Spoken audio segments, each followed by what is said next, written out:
Triple digits, baby. 100 epic episodes of horrible writing. Whoever would have thought this would have worked out like this? I've got some wonderful writer friends, author friends joining me in this episode. So let's celebrate. That will never work. You can't fuck with us. Seriously? Don't. Oh my God, that's another thing. That's bad. You probably should find other hobbies. You ever learn to Stop. be happy? Well, you don't bother me. I've seen better things. Do you really want to? And my third grade, give it up.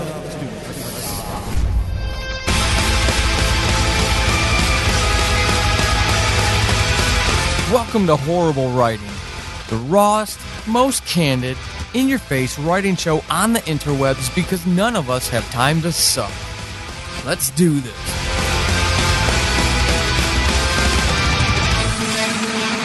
Hey everybody, Paul Sading, your host for 100 episodes of Horrible Writing. I hope this finds you absolutely well. I'm a little jazzed. Sure, it has nothing to do with the fact that it's 1 o'clock on a Friday. I'm done teaching. Our boss released us early. It's sunny, and it's the summer in the Pacific Northwest, and I'm highly caffeinated. None of those things. It's one of those cases of causation doesn't mean correlation type of thing. Yeah, that's what's happening here. I'm jazzed. One, because I've been behind schedule on a million things because I have 1,000,002 things going on. And I'm starting to get back in control of those things, though 3 audiobooks are staring me in the face and I've got to get working on those. That aside, I'm getting control of my writing life and I'm getting support from the community here and the stories we tell, which is a relatively new occurrence, and I'm digging it. I really appreciate the fact that I feel people are appreciating what I'm putting together out there. So to all of those of you who go over onto Patreon, patreon.com/Paul Sading, and you patron me, thank you very much. You just don't know how much that helps and how much that means. And I seriously mean that. To people like Tim Forboard, Sierra P., Melanie Bronoff, Allison Rich, Zane DeJarlis, Paula Small, you all have come on recently, and I'm not even sure which show it was for, but it doesn't matter. Maybe it's not one of the shows. Maybe it's some of the fiction. Those things really mean the world to me. The support for this show has been wonderful. It started long ago, and it continues, and it's growing exponentially at today to this point. It is the 2nd of August, and when I'm recording this, the episode will go public on the 19th, and it's been humbling and absolutely wonderful along this path, and that's what I want to do in this 100th episode, is I want to talk about that journey from where I was to where I am. And it's not just, hey, everybody look at me. It's all of us together. I'm very big on community and people supporting each other. And with horrible writing, I resisted for the longest time in setting up a formal community for this show. S.L. Barron, you have heard her and her fiction on the stories we tell. If you're listening to that, if you're not, please go support that by downloading, streaming. Flash fiction monthly contest that we have with tons of authors that contribute their talents. She's been in there from the beginning, but she's been here from the beginning. She was one of my very first listeners, and she was the first person to bug me about setting up a horrible writing Facebook group. She really believed I needed one for the show, and I basically just denied her for a year-ish, somewhere in that range. And then I realized that I can't be that selfish, and I believed in people that when the work got too hard, that people would come through for me. And they did. I want to talk about that later. because there's some special people I actually want to celebrate, and I want to give them their time, their due, and that focus. Throughout this episode, I'm going to pause and let you hear from some of my past guests. I asked some of them to come on and just kind of share where they were when they came on and where they are now and what they're doing. Because again, I believe that a rising tide lifts all boats. If we all work together instead of against each other, we all win. So I was honored that a number of them came back around and let us know about their updates. And I'm going to share those. I'm excited to share those with you throughout the episode. But let's start at the beginning. In the beginning. Good, always.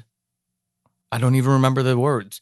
When I was a young boy, Motley Crue had an album called Shout at the Devil. And the intro opening to that album had this little clip of somebody with a very gorgeous, deep baritone voice talking about in the beginning, good always overpowered the evils of all man's sins. But in time, the nations grew weak and our cities fell to the slums as the evil stood strong.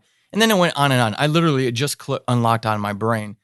And I realized the power of story in other mediums at that age, well before the internet, well before the podcasts, because I'm old. And I had already been writing. You all know the story. Second grade writing contest, fell in love with writing. It was something I knew I wanted to do, but storytelling always stood out to me. That it could be done in different mediums. Television's a no-brainer. I didn't realize it could be done in radio. I didn't realize that musically you could tell stories. Motley Crue is that first example for me. Years later, Queensryche did a concept album. I've never heard of that. It was called Operation Mindcrime. Then I found out about Pink Floyd that was done even earlier, but it just wasn't my jam then until I got older and I appreciated the softer music. But storytelling is incredibly addicting. I love it. I love every aspect of it. And that's why I started this. Because I have that passion. I still do, and I don't foresee me not, ever. And I looked at the writing podcast landscape, and I saw a lot of writing podcasts, which were about craft, which there is nothing wrong with that. But I didn't see anybody being open and honest from the beginning to the end. I didn't see anybody being open and honest about personal things on writing podcasts. Now, I've done other things, and I'm okay with being open and honest. I'm comfortable with who I am as a person because I'm not a scumbag. I'm a pretty nice guy, but I can be an ass from time to time if you're not cool to other people. So I'm an interesting character, to say the least. And if there isn't something there that I want, I'm going to create it. I'm going to go take my space. Something that I've begged you all to think about doing. To take your space. Believe in yourself. Nobody else is going to believe in you until you believe in you. And we all come from different places. We all have different things happen to us. We all have privileges in one respect or another, and we all have disadvantages in one respect or another. But there's one thing that's common to all of us, and some people just need to flip that switch. And that is the aspect of empowerment, self-empowerment. Nobody's going to respect you. Nobody's going to give you opportunities. Nobody's going to believe in you until you do yourself. The thing that always helped me with that was giving myself the allowance to fail, being okay with failing, whatever that means. I don't really believe in failing. I don't. If I played sports and I lost, I lost. If I'm playing a video game and I lose, I lost, which I hate doing to my friends because they talk too much smack. If I don't finish first in something, whatever. But that doesn't mean that I don't take things seriously. I am addicted to this writing thing. I love it. I love creating. I love putting things out into the world. I love helping other authors get there too. Nobody is a competitor of mine. Nobody. You're going to hear from Andy Peliquin later in the show. Writes fantasy, not a competitor. Much more successful than me, still not a competitor. I believe in helping him and people helping each other because that's how we get ahead. But if you don't believe in yourself, there's not much I can do for you. I can't give you this platform to help you launch if you don't believe in you, that you don't believe you have a right to be. And you do. People are going to doubt you. People are going to tell you that your writing sucks, that it's no good, that they've read better grocery lists. You have to make that choice. You have to decide to buy the lie or not. And I'm asking you to not buy that lie. I'm asking you to metaphorically shove that message back down that person's throat. You have space regardless of what you're writing, who you are, or your skill level. But, and here comes the part of the message that scares people away sometimes, you also have a responsibility. You have to do the hard work. You have to read a lot. You've got to go research a lot to figure out how these things work. Life doesn't get handed to anybody. It's only those who take the opportunities when they present themselves. And guess what? You don't get opportunities. That window, that door, they don't open for you unless you're standing right there in the front of the line. And how do you get to the front of the line? You work your ass off. And you get smart about how you can leverage the benefits that you do or the advantages that you have. If you are a popular podcaster because of a certain demographic supporting everything you do, you have a door that at some point will be open for you. But have you done the hard work to get there? Do you not write every single day? You write whenever the muse strikes you. And lately that's been a couple days a month. A couple hundred words at a time. When that door opens and you're 15th in line, you have no one to blame but yourself. You have to sacrifice things. You have to define your priorities based on what your goals are. And you got to work those priorities. Empowerment through candor was the first message, I hope, the first clear message that this show ever served people. The first title, or the first episode released, well, actually 3 of them. I launched 3 episodes at once, but released on the 5th of July, 2017, so over 2 years ago, called Be Epic. And that's really what being epic is about, is understanding that you got to work your ass off. You are accountable to you. You can only blame you. And when you get knocked back down, it's up to you to pull yourself back up because nobody's going to do it for you. And throughout the previous 99 episodes of this show, one of the underlying messages that's always been there through the standalone episodes or the author interviews was that everybody falls down. Everybody trips and face plants. We get our noses bloodied. But the measure of a person is determined in that moment. Do they lay on the ground, pouting, kicking and screaming, unmoving? Or do they reach out to a passerby and ask for a hand up? Or if there are no passersby, do they pull themselves back to their feet, no matter how much of a struggle it is, and get back on their feet and start walking again? Those of you who were here from the beginning, or you went back and enjoyed the entire catalog because you're crazy like that, or even if you just go look at the show description, wherever you find this, you see what the tag is. That descriptor, know nothing writer to hopefully published author.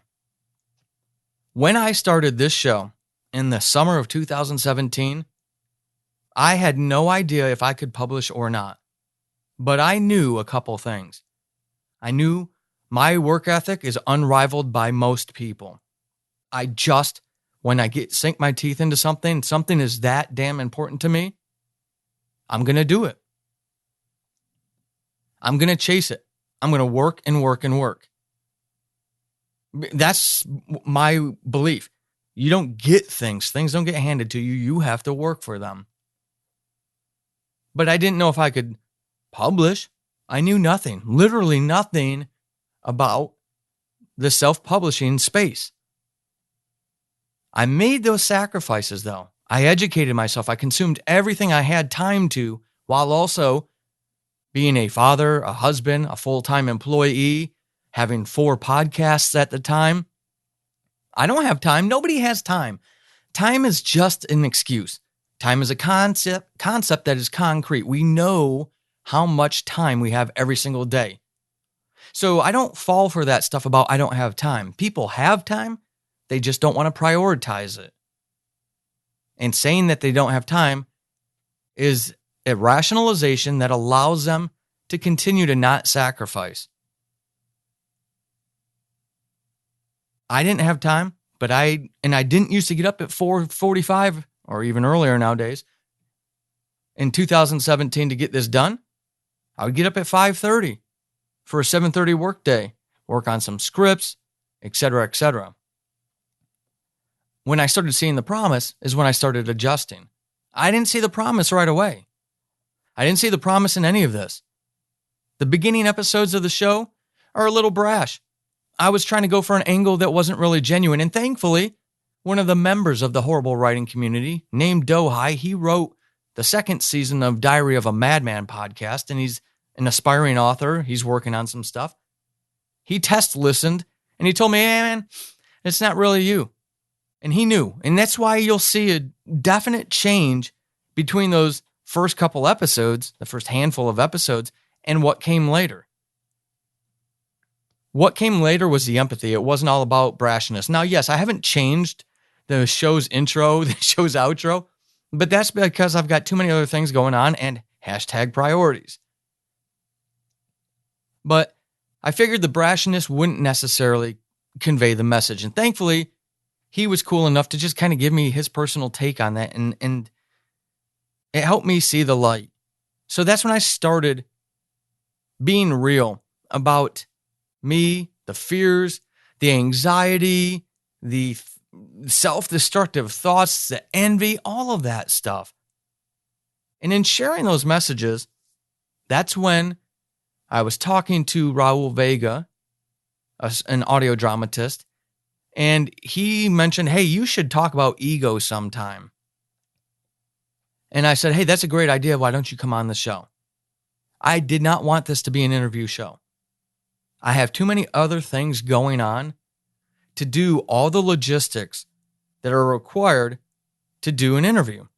It's about finding people. It's about researching them. It's about going back and forth and trying to find a topic that they could talk to. It's about scheduling stuff. It's about doing it. And, oh, by the way, those interview episodes are 4 times as long as a regular one. But then I started hearing from you. And you all really enjoyed those. And you all loved my little neat idea about including a horrible writing experience for each one of those. And that's the first point about this community that I wanted to address. That authors will come on and actually share topically whatever topic they chose to talk about on this show, they shared in depth. And then they took it to the next level and shared horrible writing experiences. For the longest time, authors were told you don't do that. That's a branding issue. But I don't believe that. And I believe being vulnerable makes you more human. And then you, the audience. You get to hear these authors as more human. I get to enjoy it when I'm talking to them and know that I'm not talking to a corporate icon on the other side of the mic. I'm not talking to some branding machine. I'm talking to a human being who just happens to write stuff, no matter how successful. And I think that's one of the biggest highlights that ever came out of this. I don't do it as much now. There will be some coming in the future, some really cool people, but I don't focus so much on those, again, because I'm diving deeper into this writing journey. So let's take you over and away, before we talk about the writing journey and the evolution, to our first guest update. I'm Tim Niederreiter, and I'm the creator of the Pillar Universe, the Mangrove Suite, and the rest of the Rain Protocol series, and many other books, actually, at this point. So that'll be what we'll stick with for now, because that's what I'm focusing on. So I was on an episode of Horrible Writing back in 2018, January 2018, and I talked about anxiety, and I honestly have had some major struggles with anxiety since then. I'm still dealing with it, but I'm getting past it, because the more I focus on just writing the stories, the easier it gets. Focusing on what you're going to do with the book, that's a tricky thing. Focus on writing your stories. That's what I try to do. Anyway, that's the main change, is I'm getting better at dealing with my anxiety, but not as quickly as I'd like, honestly. So I've been writing books. I've been writing science fiction mostly. That's the Pillar Universe series. But I plan to be moving forward, I mean, as of this recording, onto some fantasy. Back to my first love, kind of the epic fantasy stuff that Paul probably talking about a lot now. And so I'm looking at releasing a series called Temple Theater in the near future. That's kind of my focus in that regard. But because I write so many books, I'm having a hard time judging exactly when stuff will be coming out. But thanks for paying attention, and search that stuff up. You'll find it if it's out there, and if not, it'll be out there soon. You can expect to see more Pillar Universe books, the Temple Theater series. That's it within 2019. So, and if not late 2019, early 2020. So thanks, and have a good one, folks.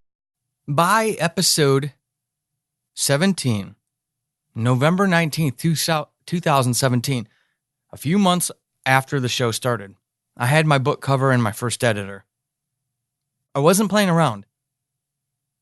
I figured if I'm going to put myself out there to the world, showing them, hey, look, I'm a know-nothing, but I want to be a something in terms of writing, I need to walk the walk. I need to set the example. I need to model that behavior.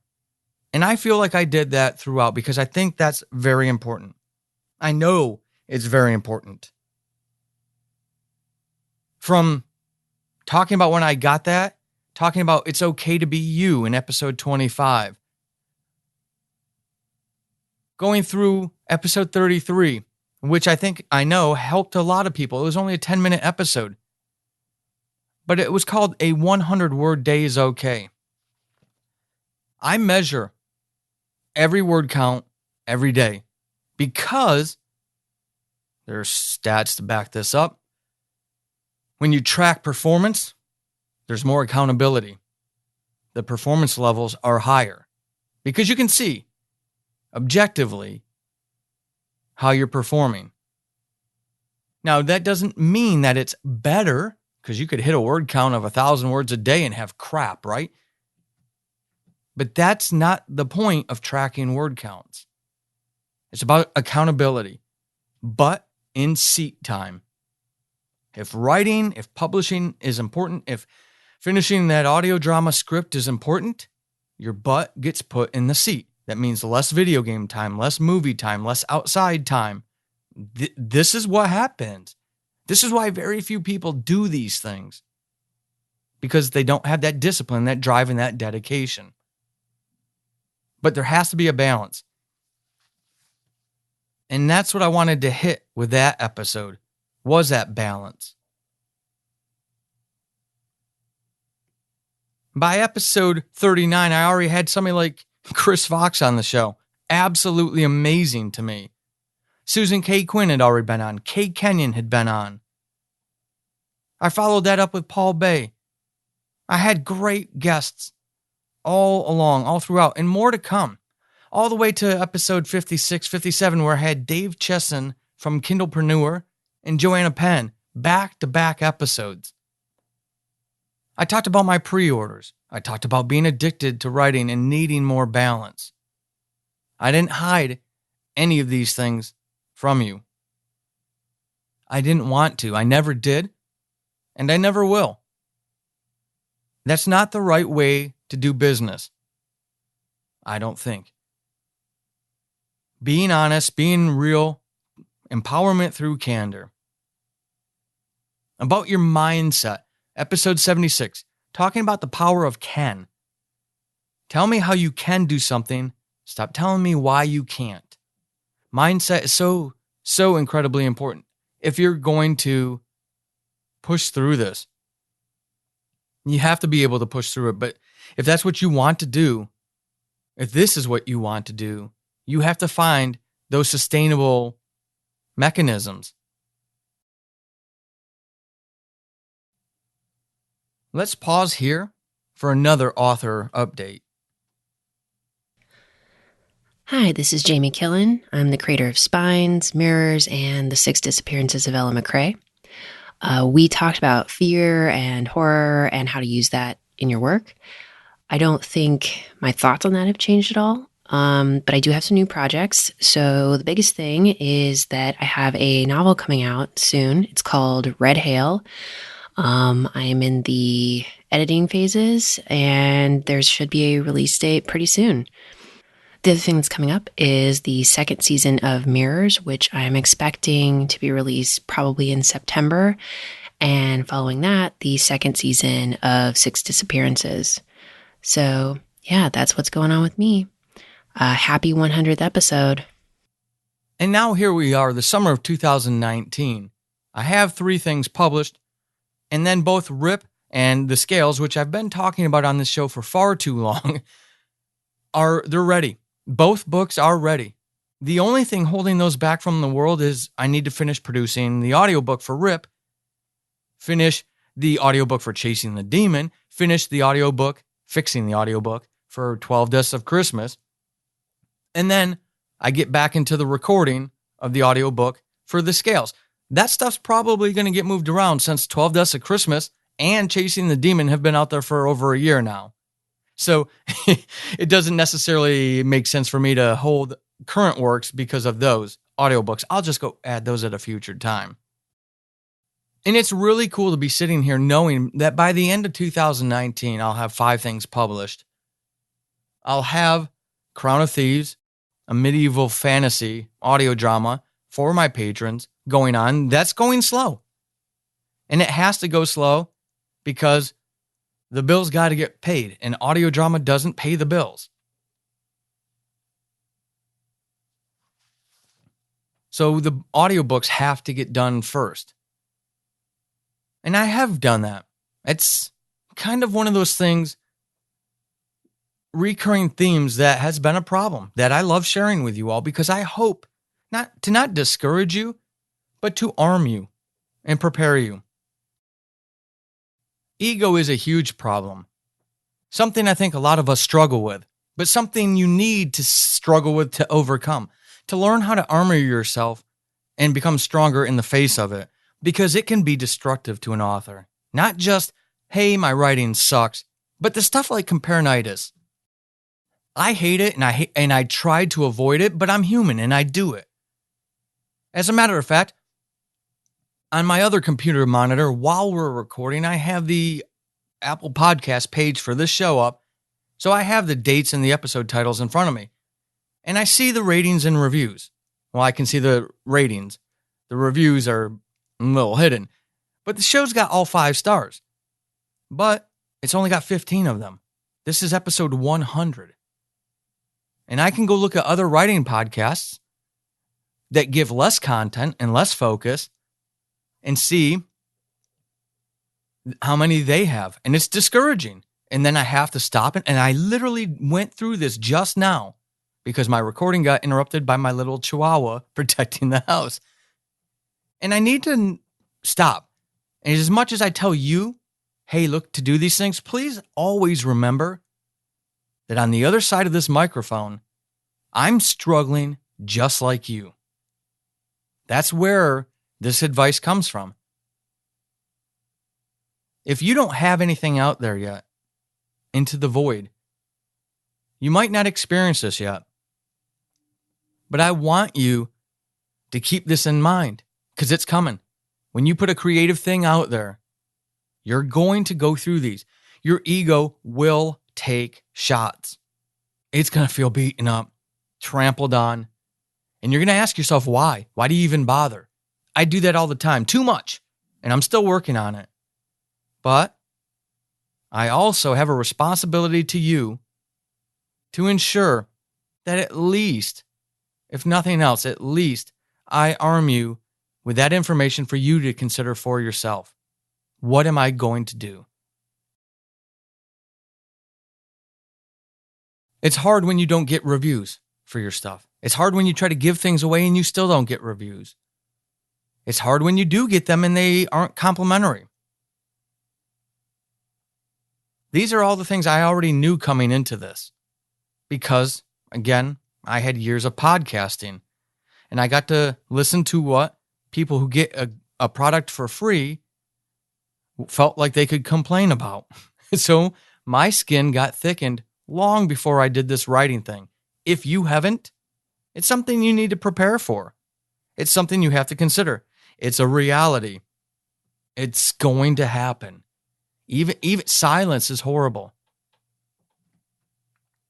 There's nothing worse than putting a creative thing out there in the world and getting silence. If somebody gives you a 2-star with a moronic comment, at least you can go, they're just a jerk.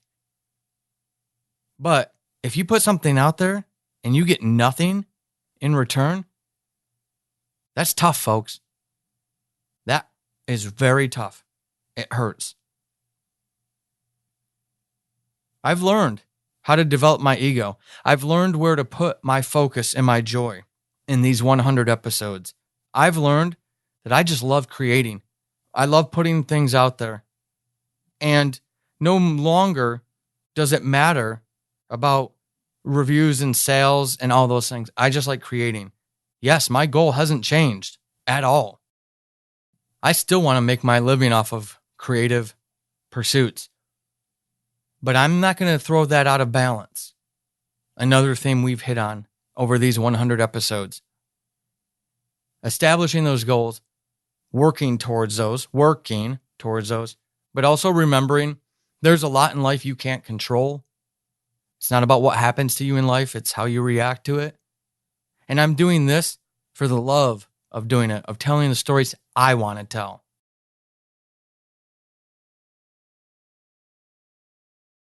Beyond that, there aren't many lowlights for 100 episodes, which I'm grateful for. One of them being I can't be as engaged as I want to be with people on social media or anybody who writes into the show. I try my best, but just too much going on. That ego, that imbalance, that I can take on all this stuff that I still struggle with to this day. You'll see that as you continue down your own path. You'll have more and more ideas, more and more things you want to do, and you have to know how to deny them. If you ever figure that secret out, let me know, please, because I sure haven't got it. All right, with that being said, let's go over to another author update. So I am J.V. Torres. I am the writer and creator of The Rise of King Asilas. And I want to talk about some of the things that have happened since appearing on the Horrible Writing program. I was in episode 69 with the theme being low expectations. Since appearing on that show, a number of things have happened. I wrote a screenplay, a 10-minute screenplay for a film based on The Rise of King Asilas. It's a film that I'm working on with John Dobie and John Dobie Entertainment. John Dobie, who's also appears on the show, he plays a character on the show, is a seasoned actor and director. And I went up to Jersey earlier in the spring to film this short piece for the show. So it's based on the Rise of King Asilas, but it's also has its own little story in there. It's a short film, but as I'm learning, it's a major undertaking to film something. So working with actors is something that I've gotten to do since being on the program. And I've got to meet some really good people who are in the industry. And I'm learning a lot about the film industry, being around them. And I have much higher expectations now, not just for my own personal projects, but for King Asilas. So we're up in the game with King Asilas. We really have a small team now of working with that I'm working with over the summer to improve the quality of the show. Taking on learning new programs. We're going to be working with Pro Tools and kind of up in the game really on a pro level as much as possible to produce a much higher quality drama show. And season 3 should really sound a lot clearer and a lot more, I think more pro quality is what we're aiming for. So the expectation there is a lot higher. And we're really excited about that. So that's one of the things that we're doing. So by the time this airs, as I'm being told, it's August. So the Ordo is a screenplay. The short film that we're doing is titled The Ordo, and it's based on King Asilas, and it should be out by August. There or around, if not before. Also, my first novel, the first installment of the King Asilas drama saga, it should be out in August as well. I'm just kind of finishing up that right now as I'm recording this, and we'll be spending the next couple of months refining it and putting it out there over the summer. So by the time this airs in August, it should be out or very close to being out, and available on Amazon probably. That's what we're aiming for. I really enjoyed being on the Horrible Writing program, and I get to hear other people in the business, and I like to hear other, especially other people in the podcasting world. I got to collaborate since being making an appearance on the show. I've got to collaborate with other podcasters, other audio drama creators, and that has been really fun. And just kind of sharing ideas and being part of that whole community has also opened up a lot of different opportunities for me, and got to meet some really fine individuals and creators. And that whole community really is special, and I'm just glad to be part of it. So thank you, Paul. Thank you for letting me into your world, and thank you for letting me share mine with you and with your listeners. And together, I mean, we just keep plugging away, and I strongly support everything you do and always will. Unless you punch me in the face or something, all bets are off. I'm just kidding. I love what you're doing, Paul, and hopefully we can work together again. And as it turns out, you appeared on the show as a character, and I really appreciate that. You're an awesome person, and I'm glad that you were able to do that. Hopefully you'll make another appearance in season 3, which I'll be working on over the summer. So when this airs in August, there's a lot of things going on. So it's going to have a very jam-packed summer. Thank you, Paul. Take care. I'm out. What about the highlights? Well, the highlights are easy. The highlights are getting those books published. Goal, bucket list, achieved. I wanted to publish a book before I died. I did it 3 times in 2018. Hopefully, if I can get these audiobooks done, I'll do it twice in 2019. While refining my processes to make this quicker for me, even if that means some changes in the way I do podcasting. That's not meant to be ominous or anything along those lines. I've got things I've got to think about if I want to publish more. So, but it's the author interviews. It's getting a chance to have conversations with everybody who's ever been on this show, because they give of their time and their personal story to me and to you to make your journey a little easier, and to be the mechanism between what takes their lesson from their mouth to your ear, that means a lot to me. And I'm so humbled to have been part of that. But then, also getting those emails, the opportunities aside, the chances to do writing stuff that I never would have had before is great. It really is. But the emails that I get from people about this show, I'm sure there are people who get more from their listeners than I do. But again, I'm not about craft. And I'm not going to give platitudes and just send you meaningless messages about, how awesome everything is, because things aren't awesome. This doesn't happen by miracle. The only thing that gets us to our goals is us. We do need help. We do need other people. We do need networks, but it has to come down to us executing. And I understand that being very real with a lot of people is very difficult for them. They don't want to hear these things. They don't want to hear that, if you failed, it's because of you. You set your goals too high. You weren't realistic.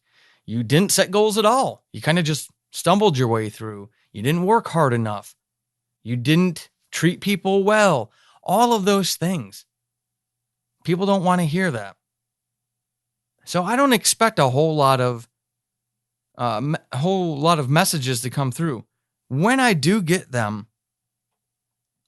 it is some of the most awesome stuff in the world. To know that people from around the world are hearing this show and it's touching them. I had somebody from Australia even write last week and thank me for the encouragement through this, and that it has really made a difference in their writing life. I don't know what that person will end up ultimately doing. I did ask them to check in from time to time. If they reach their goals, I want to hear about it because I want to celebrate it with them, and I don't want to do it on this show. It's that important to me. It's that important to be real and to never lose sight of being real and to celebrate when folks do that. Cheyenne Bramwell is a poet, also an aspiring author, but most of you know her from her poetry. She was on this show. She's here in this episode. And when she went and published her book of poetry collection this summer in July, it was almost proud uncle moment. It really was. Somebody in the horrible writing family reaching a new goal, a new level. And I do consider this a family, which we'll talk about a little later, after we hear from another author. Hey all, I'm Andy Peliquin, author of The Hero of Darkness and the new Heirs of Destiny series. Since I've been on the Horrible Writing podcast, I have continued to write like a madman. Well, not as quite as insanely as I was writing when I was talking with Paul on the Horrible Writing podcast. I put out a 200,000 word book in about 6 weeks. Again, lots of hours spent writing, pretty much following the same strategy that I did before, but giving this series a little bit more time to breathe, let each scene come naturally, and I think it's turned out a whole lot better than I had originally planned, and definitely as good as I'd hoped. So stay tuned for that series to air in 2019, September. September is when the series starts coming out. Military, epic fantasy, sort of Rainbow Six, set in a fantasy world. You're gonna love it. Over these 100 episodes, I've learned about people, processes, and product. To steal from Marcus Lemonis, my man crush, who, if you don't know who he is, MSNBC, I believe, has his show The Prophet, not spelled like a religious prophet, like the word profit monetarily. And he talks about that. When he goes into a business, he looks at the people, the process, and the product. And as a disciple of Marcus's, that's something I do as well. And I've learned to do, applying it to writing in our 100 episodes together. The product, the books. Man, have I grown. You haven't seen The Scales yet, but The Scales is a book that will actually be my newest release by the time you hear this, or a few months after you hear this, probably because of the audiobook. But it's also the oldest of the stories that I've published. And that's because I would do it as a side project. Because again, I can't focus on one thing at a time. And yes, I'm being self-deprecating. But seeing how much my writing has grown from Chasing the Demon. When I read that now, which I did for the audiobook, I'm not happy with myself. But we all do that. Water under the bridge, move on, next step forward. And I grew. I saw that growth in 12 Deaths of Christmas. I saw that growth in Rip. And then when the scales came around, I was actually very pleased. Structurally, there are things I will do differently so I can have a more entertaining story. But through my own growth, learning, listening to people, implementing recommendations, I've seen where my storytelling could improve. And trust me, this is a lifelong thing. As long as I'm writing, there will always be things I can improve. But at least now I have something I can focus on and leap from for the future, and also look back with a sense of pride that, hey, you've come a long way. Be happy about that. Don't beat yourself up about how poor, air quotes, you think your earlier stuff was now or is now. Just take a moment to celebrate where you are now and where you're going. I'm working on a contemporary fantasy series because I want to make Crown of Thieves epic-sized, but I also need to publish, and I need to start making some money from publishing. So I will be working on Crown of Thieves, but because of how big I want to make it, I don't want to cheat future audiences or the story by streamlining it. So I adjusted, and I'm going to be doing a contemporary fantasy series in between. After essentially The Scales comes out, there will be a book for the 3rd season of Subject Found, and then it's all guns a-blazing for this contemporary fantasy. But writing that, I finished that book already. It's August 2nd today, like I said. I started on the 5th of July, which is weird now that I think about it. I started that series that I'm really excited about, and I've received such positive feedback, better than I've ever felt, and I feel like this is the magical moment. Based on early readership, if you're a patron of the show, you already got Chapter 1, the draft, Chapter 1. But I started it on the 5th of July, the 2-year anniversary of this show. And I finished it at the end of July. 3.5 weeks to write a 60,000 plus word book. I'm in my groove. My product is improving each and every time, and that's my aim, to improve each and every time. I don't put that pressure on myself to write the perfect novel, because there is no such thing as the perfect novel, and it could always be better. Even the greatest novel ever could always be better. I'm not going to do that to myself, and I ask that you don't do that to yourself as well. Let's follow up with one more author update. Hey, Horrible Writing, happy 100th episode. This is Marty Chester, and I write romantic fiction as M.K. Chester. I am episode 51 of Horrible Writing, spurred to write beyond MS and the military life. I still have MS, which I'm glad to say is under control, and I'm still in the military life, this time as a proud MOM, Mom of Marine. I'm also still writing, and since my episode, I've published a contemporary romance titled 10 Days, and co-authored a dystopian New Age tale titled Ice Haven.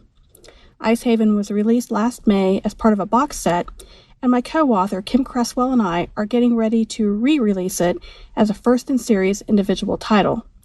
Co-authoring has been a great learning experience for me, and I'm looking forward to continuing to work with Kim as we turn out this exciting series. Separate from that, I'm working on retooling an old urban fantasy series I wrote over 10 years ago. I'm getting it ready to publish, so look for those late 2019, early 2020. Doing the podcast with Paul was great, and supplementing it with his Facebook group has given us all a forum to share information and encourage one another. So I thank you for the opportunity, and I look forward to, as always, much, much more. Processes. My editing. The reason I'm not going to hit my 3-book goal this year is because of editing. My processes and my earlier writing, like the scales, needed some work. I've shifted and adjusted how I have something in the pipeline at all times. I'm constantly working on those things and improving those things, but also the processes itself. I thought I submitted clean manuscripts in the past. But if you aren't, and I mean this with an impassioned plea, if you aren't learning something from your editor, get a new editor. When I went with Cindy, who's my editor for the scales, that's her first book of mine that she's done. The reason I'm so far behind schedule is because, again, that was a start and stop project. It evolved in the within the starts and stops. But the writing spanned over 2 years. I grew a lot in those 2 years, and it comes out in that story. And I had to spend a lot of time cleaning that up before I gave it to her. And then when I gave it to her, I was wowed. I now understand what it feels like to have that editor. She is that editor. She taught me a lot. And that has benefited me now.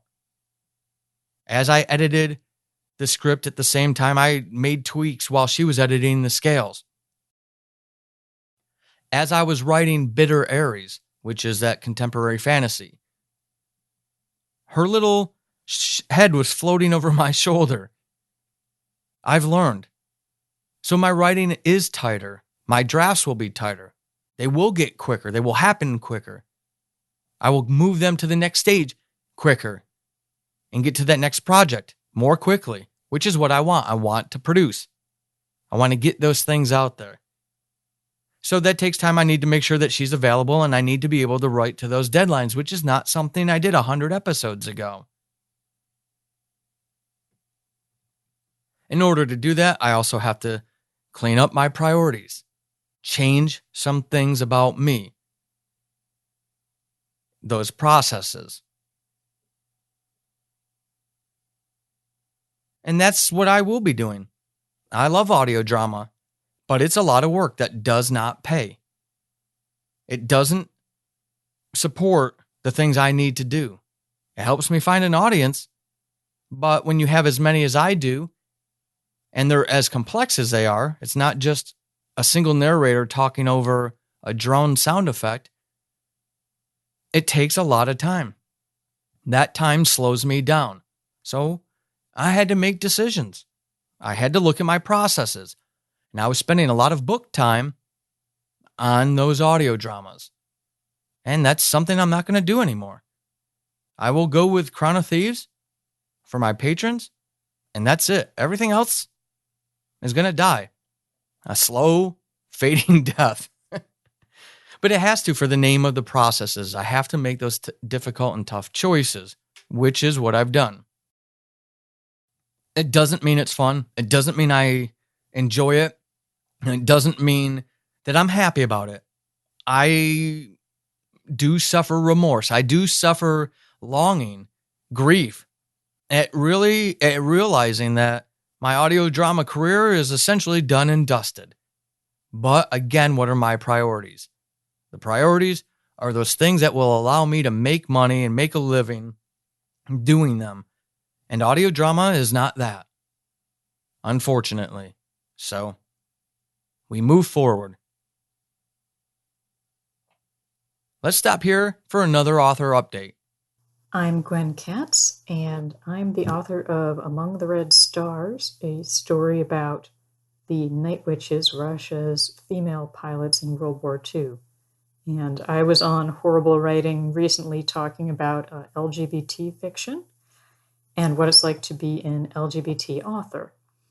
Since I've been on the show, things have been exciting. I got an agent to represent my novel about women in the Women's Army Corps in the U.S. during World War II, who also had a very interesting story.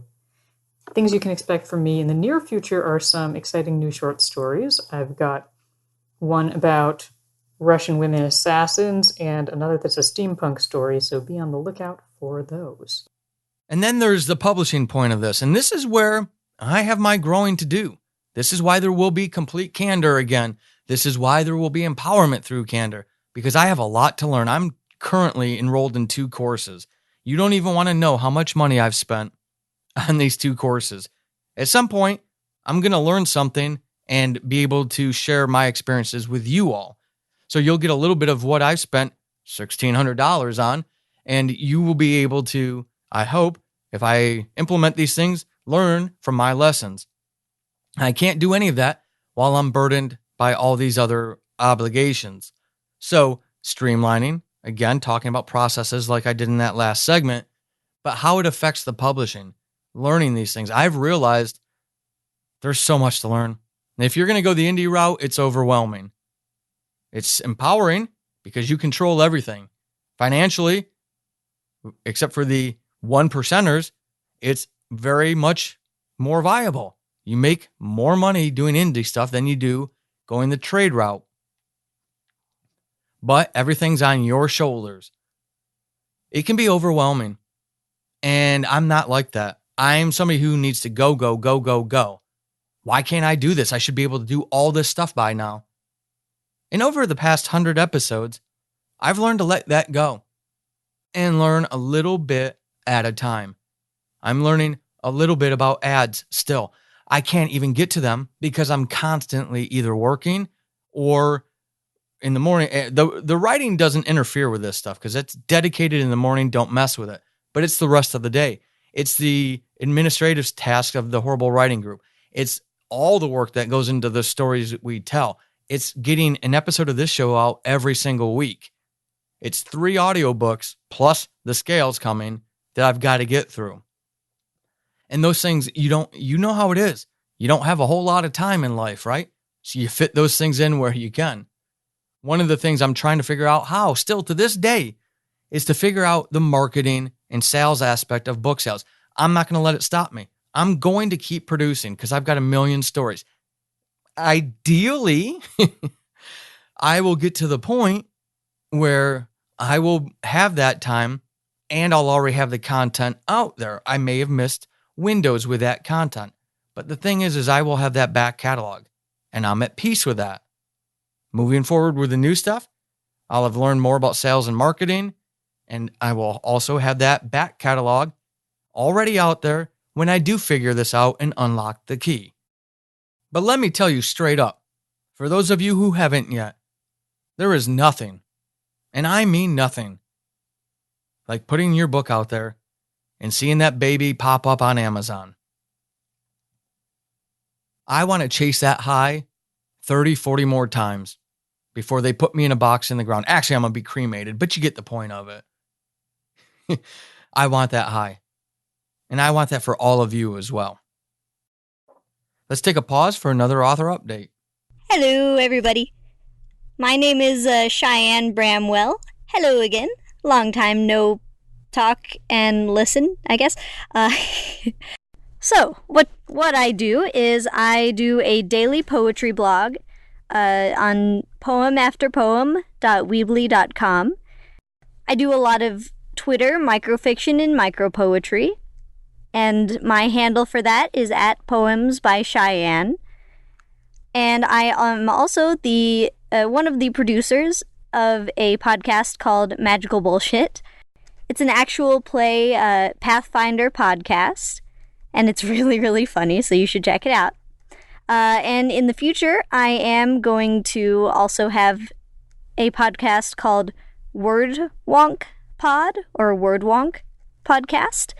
It's going to have me reading and sharing a bunch of my poetry and microfiction, along with having guest readers and writers on, and we're just going to talk about all things writing and stuff. Yeah. But the biggest new thing that I am doing right now, or did specifically, I published a short poetry chapbook called Words Are Hard, and it's available on Amazon right now, and I would love it if you checked that out. When I was on Horrible Writing, I talked about using writing to communicate, so not a lot has changed on that topic. I still stutter, and yeah, writing is still my way of communicating, and I love it, still and forever. Oh, and I'll be doing some more chapbooks in the future, so keep an eye out for those, along with future novels and things. Yeah. Thank you guys so much for listening to this, and it's good to talk to you again. Hope you're doing well and you have a great day. Over these 100 episodes, I've met amazing people. From fans of the show, of my audio dramas, of the stories we tell. But one of the greatest things about this show is the Horrible Writing Writer Support Group on Facebook. We're now approaching 550 people in that group. I never thought that. When I started it and invited 8 friends to come along and say, hey, help me kick this thing off. And then I reached out to SL Barron in another group and I said, hey, you told me about doing this. I'm doing it. Want to come over? And slowly we grew. And it took a long time. And then all of a sudden, we were getting 20, 30 people every single week wanting to come in. And again, I'm not a big name. This podcast is not a big name draw. But yet we're getting numbers like that every week. And hopefully, and I'm seeing it, we're helping people. This month, this week, as I record this, we are doing our monthly ABC challenge, a Breviloquent challenge, where we write flash fiction within a couple days, write it, edit it, everything within a couple days for the contest to be involved in the Stories We Tell episode in the future. And I looked at it today, and I'm surprised by how many new names I'm seeing in there, and I absolutely love it. I had beers with a friend last night.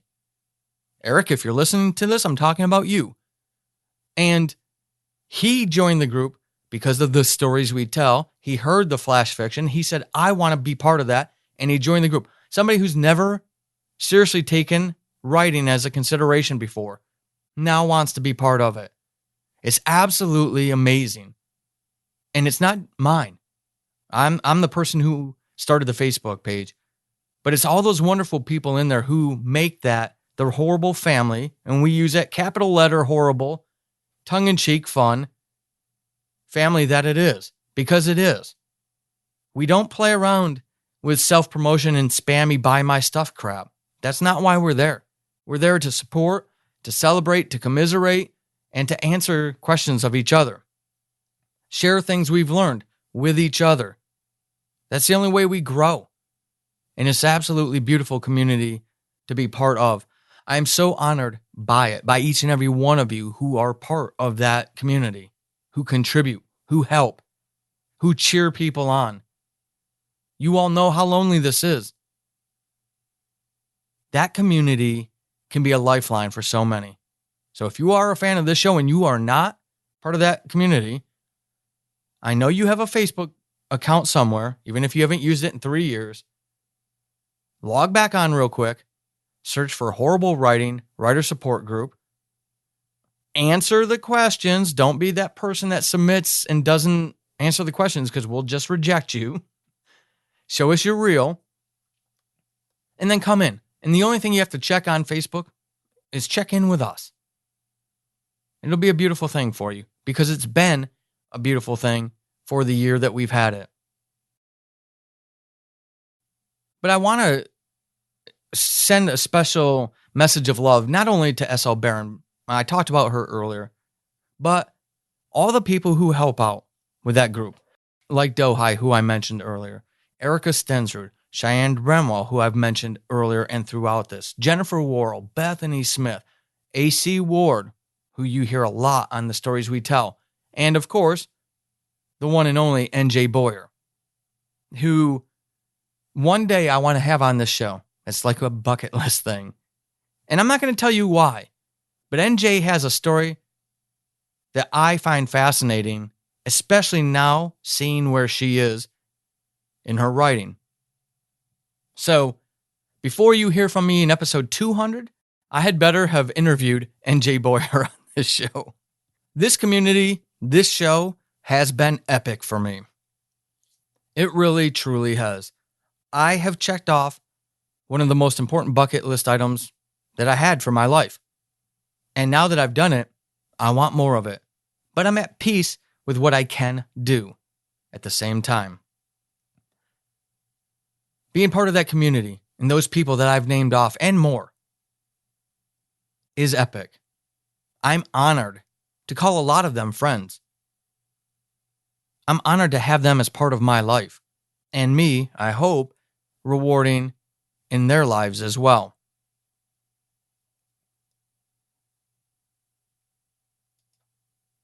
But it doesn't end there. There are other things coming. For this show, what can you expect in the future? I don't know. For the foreseeable future, it will remain weekly. I have a couple interviews lined up. And from time to time, I will reach out to other people. But at this point in my publishing journey, those interviews aren't the top priority because they're just too difficult to set up. They're too timely. I love doing them. I love talking to Simon Wood, USA Today best-selling author, right? That's still a highlight of this experience for me. After the interview, he hung out for another 50 minutes and essentially gave me all kinds of advice I wouldn't have had otherwise. That's just amazing. It's humbling and it's amazing. But they're a lot of work. So they will still come from time to time. Everything else will be tightly packaged. The Stories We Tell podcast is still going to happen.